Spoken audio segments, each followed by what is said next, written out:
Lord. Do you have a repentant heart? It's sad to see so many harden themselves against God. You see it all across our culture today. Such open defiance of God. It's mind-boggling.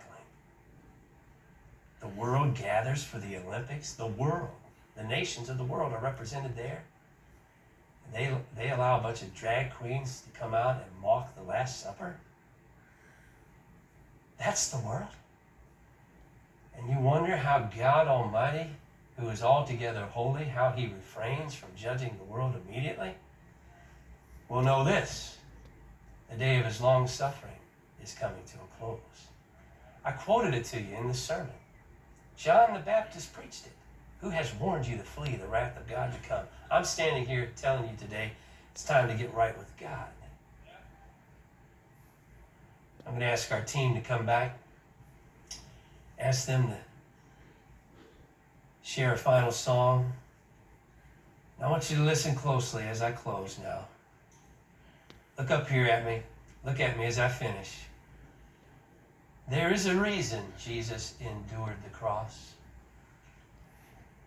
Jesus endured the cross not to put a few more dollars in my pocket, not to add some quality years to this temporal life. Jesus Christ endured the cross to deliver us from the wrath of God to come. Yep. The old hymn says it well. Christ our Redeemer died on the cross, died for the sinner, paid all his due. All who receives him need never fear. Yes, he will pass. He will pass over you. When I see the blood, when I see the blood, when I see the blood, I will pass. I will pass over you. The song carries us back to the Old Testament history.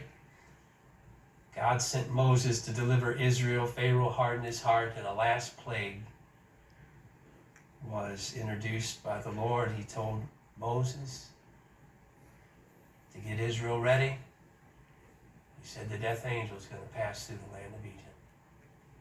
And from the household of Pharaoh to the least in Egypt, all the firstborn in Egypt, they are going to die. Tell Israel to take the blood of the lamb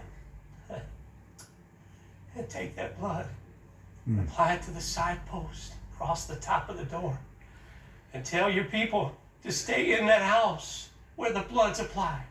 Because when the death angel passes through this land, when he sees the blood, he will pass over you. And that night when judgment fell, all who were under the blood, that judgment did not touch them. Aren't you glad, church, today that the blood has been applied? And when judgment falls, it will not fall on God's people.